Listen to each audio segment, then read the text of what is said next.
I'm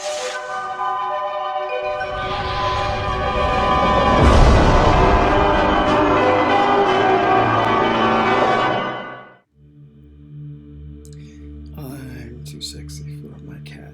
Too sexy for my cat. What do you think about that?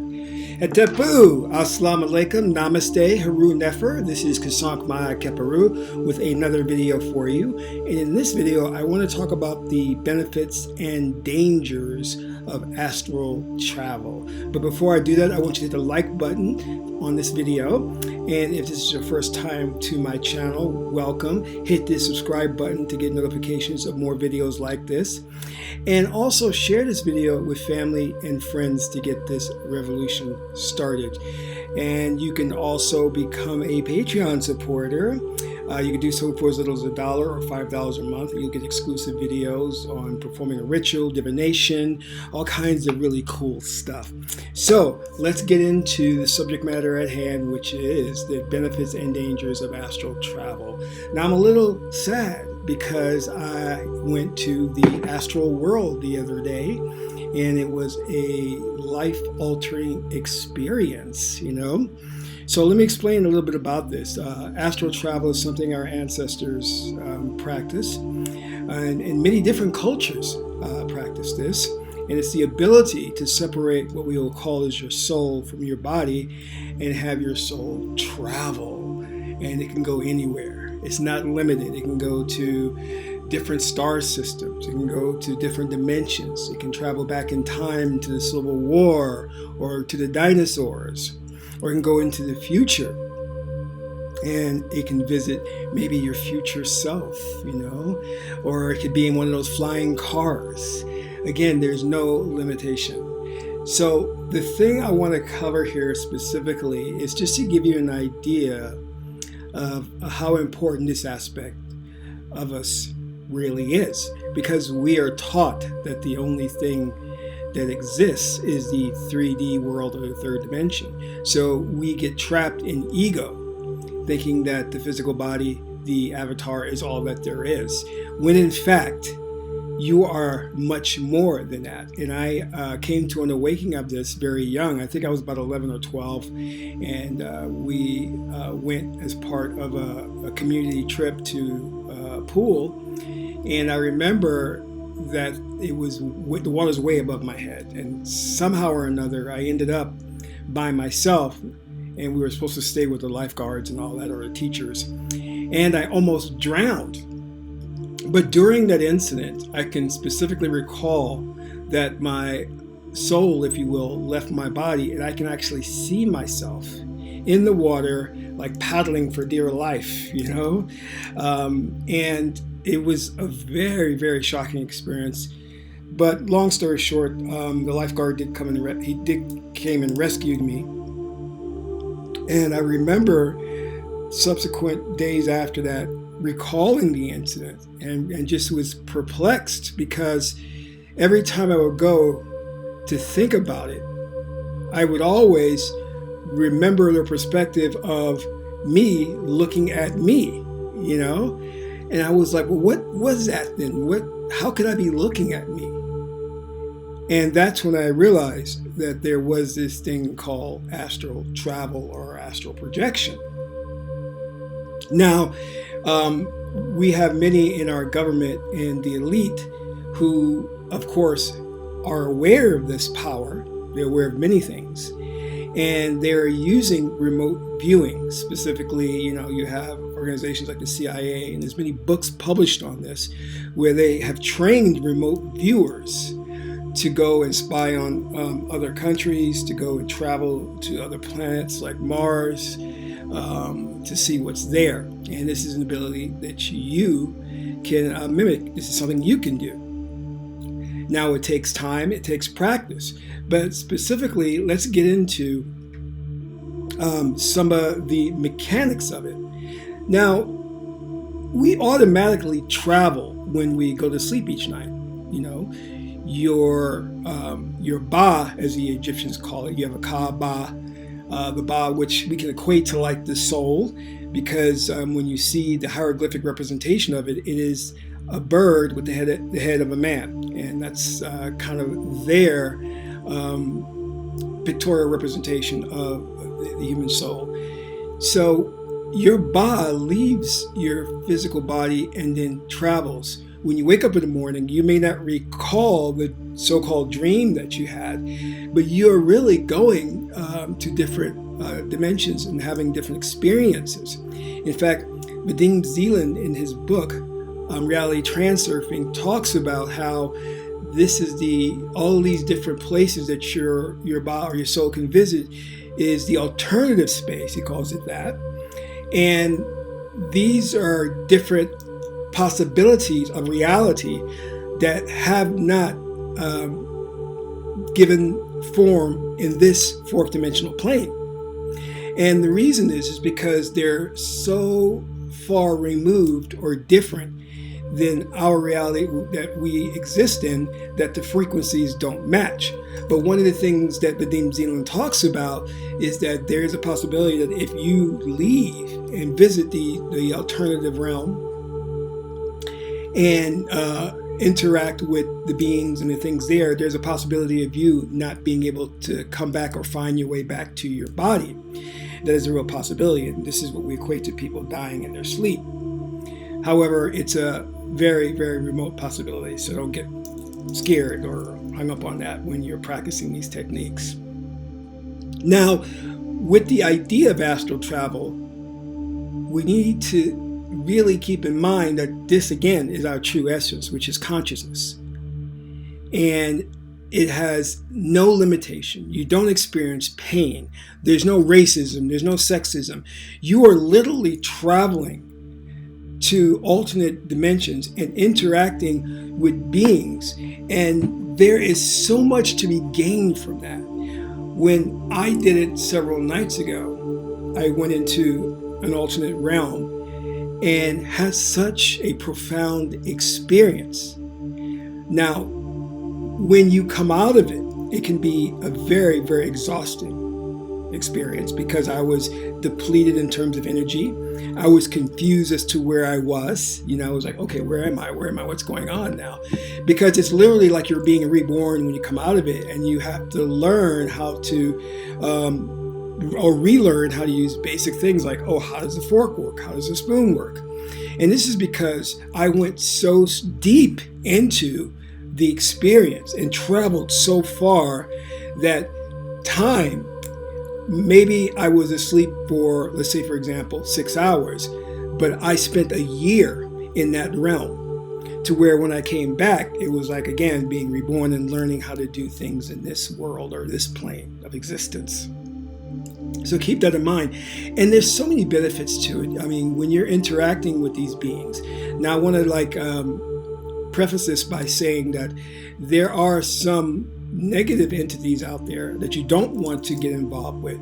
But typically, your vibration is one of a higher vibration or frequency that you're not going to match those of the negative or demonic entities out there unless you have that within you. So more than likely, you'll be interacting with beings on your same level because they vibrate on that same frequency.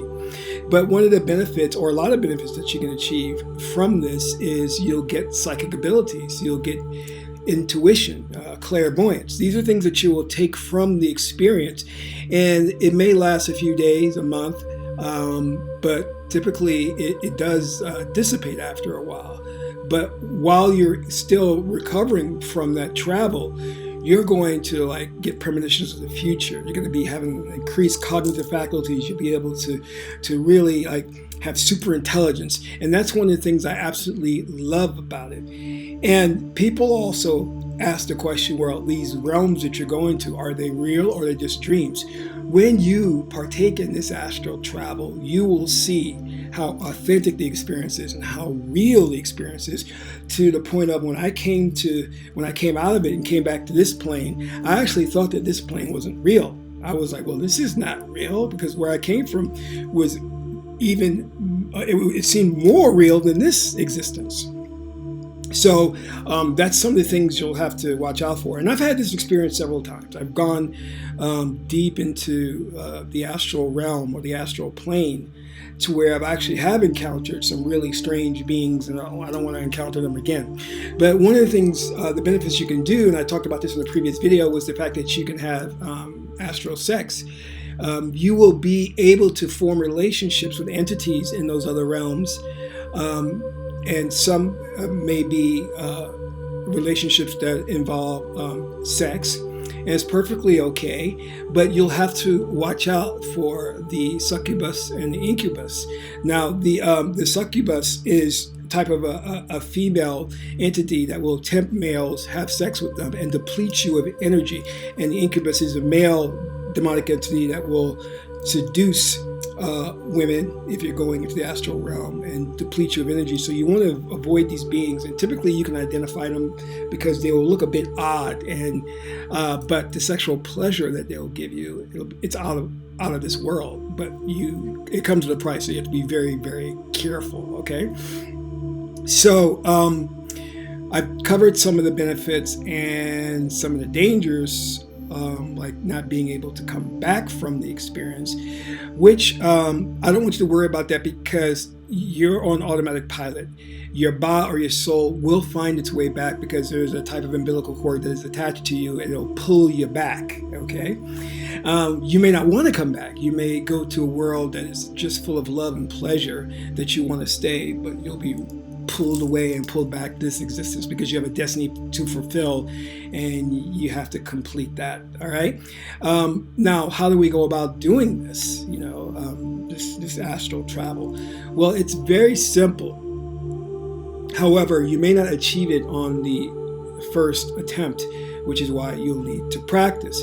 But it's basically sitting down in a meditative state, or you can lie down as if you're going to sleep, but lie on your back. All right. And the most important thing is to be relaxed. All right. And a lot of people in our society have trouble relaxing because we're in a very stressful world that wants to keep you that way. So some of the things you can do is get, for example, valerian root. All right. That's a good way to relax your body and put you in that right state. And then you'll need some oil, and the oil can be very helpful. There's specific oils that some occult stores put together that are again specifically for astral travel.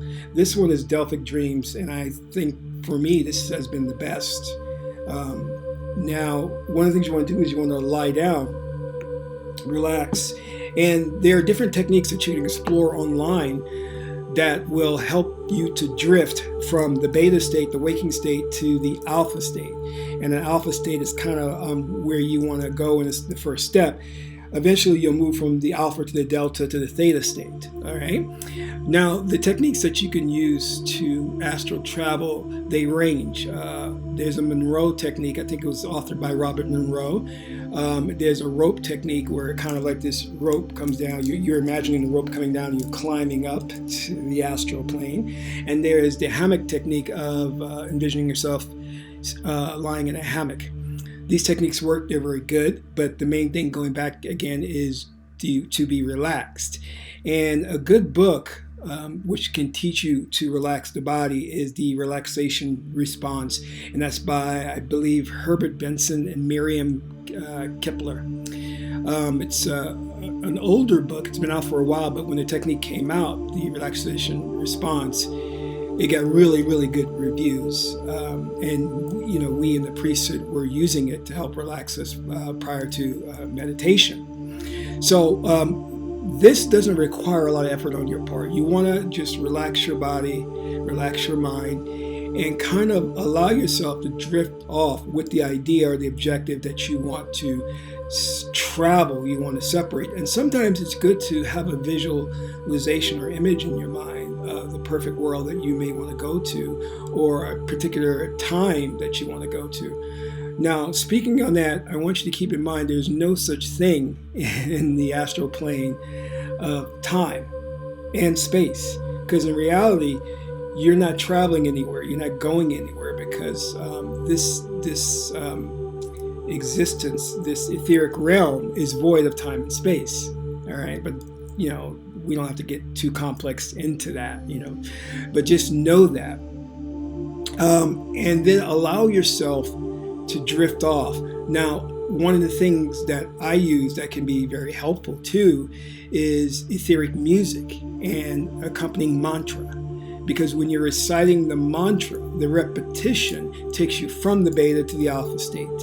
And the music being of an etheric nature, of a higher vibration, allows you to slowly drift off into a more positive state of mind so that your frequency will allow you to visit those planes that are positive and life-affirming. Okay? The problem we have today is that we are bombarded with things like rap music, which is based on 3D, which is feeding the ego and the materialism within us. And it keeps you trapped as a sahu being in your animal instincts. And you don't want that because, once you start getting into that vibration and you try to astral travel, you're going to go to realms you're not going to like. All right. And a lot of these realms that you'll visit will be far, far different than what we're experiencing in this fourth dimensional plane. You're going to see fantastic stuff. It's just going to amaze you. And the beings that you're going to encounter, a lot of them are very loving beings, very intelligent beings that will pass on to you knowledge and wisdom that you'll take back with you.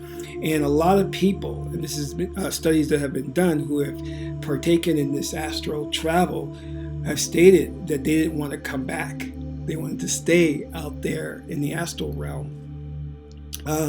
So that is also a danger, is getting really caught up in that realm, especially if you make relationships in that realm with sex partners, that the sex can be even more pleasurable than here in this fourth dimension experience. So you can get addicted to the astral travel. Now, there are different degrees of how deep you can go into. Some people will go in and have no problem coming out and acclimating to the regular world. Other people will go so deep, like I did, that when you come back, it's almost like learning everything all over again. It's learning how to walk. It's learning how to talk. Because it's almost like, for example, if someone pulled you from Earth and sent you to another galaxy to live with aliens for a year, and that experience is so far removed from what you're used to, coming back to Earth would be like a culture shock in a way. So that's what the experience is, depending on how deep you go. So just something for you to think about there. But again, it's all very positive. It's all very pleasurable. And many historical figures, especially in the occult world, such as Aleister Crowley, have done these techniques to gain more wisdom and knowledge, because along with just the ability to astral travel, you have access to the Akashic records. For example, Edgar Cayce, he was one that accessed the Akashic records, and he was able to do healing and all kinds of really awesome things. So there's a lot awaiting you there, and what you'll discover, and what I'd like to basically focus on, is that you are not limited. This body, this vehicle, this vessel is only here to experience this dimension, this plane that we exist on. But there are an infinite number of realms out there yet to be explored. But to do so, you have to tap into your true state, which is consciousness. All right? And when you tap into that true state, then you will realize, without the use of DMT or ayahuasca, because the body naturally produces DMT. You don't need those herbs to do astral travel. You'll realize one of the most important points is that we are all connected. There is a oneness to everything. And that connectedness and oneness is based upon love. This is why the ruling elite does not want us experimenting with these things. This is why they want to lock it away in secret black ops projects and labs and teach it to their agents, but not allow the masses of the people on the planet to know about this. They don't want this legitimized, because if it were, it would change the vibrational frequency of the planet and get people focusing on love and harmony. And it would also get people to understand that we are not limited. We are not human. We are God men and God women. So with that, I want to thank you, and I hope this has helped you. Try out the astral travel, the astral projection. Let me know if you have any questions. I'm always here to help. So until my next broadcast, this is Kasank Ma'at Keparu, son of Ma'at and Tehuti. Amen Ra.